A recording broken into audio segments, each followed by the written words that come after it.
আজকে বানাবো mutton curry. তার জন্য প্রথমে মটনটাকে ম্যারিনেট করে নিতে হবে। একটা পাত্রের মধ্যে নিয়েছি মটন, তার মধ্যে দিয়ে দিচ্ছি কুচনো পেঁয়াজ, তার সাথে চিড়ে রাখা কাঁচা লঙ্কা আর আদা রসুন বাটা, তার সাথে নুন, কাশ্মীরি লঙ্কার গুঁড়ো কালারের জন্য, হলুদ, আর তার সাথে তোমরা চাইলে ঝাল লঙ্কার গুঁড়ো দিতে পারো, যেরকম ঝাল খাবে সেরকম ঝাল লঙ্কার গুঁড়ো দিতে পারো। তার সাথে দেব সর্ষের তেল, বেশ অনেকটা পরিমাণে সর্ষের তেল। এইগুলো দিয়ে এবার ভালো করে মাটনটাকে মাখাতে হবে। মাখিয়ে নিয়ে মাটনটাকে ম্যারিনেট করে রাখতে হবে।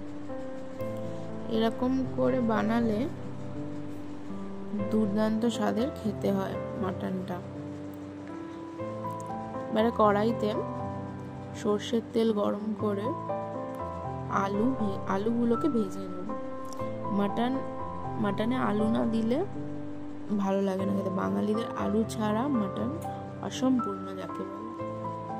এবারে কড়াইতে শুকনো লঙ্কা, তেজপাতা ফোড়ন দিয়ে তার মধ্যে পেঁয়াজ, কাঁচা লঙ্কা দিয়ে কিছুক্ষণ ভেজে নিয়ে দিয়ে দেবো আদা রসুন বাটা, তার মধ্যে দেবো হলুদ গুঁড়ো, লঙ্কার গুঁড়ো আর টমেটো কুচির সাথে দেবো 1 চামচ নুন।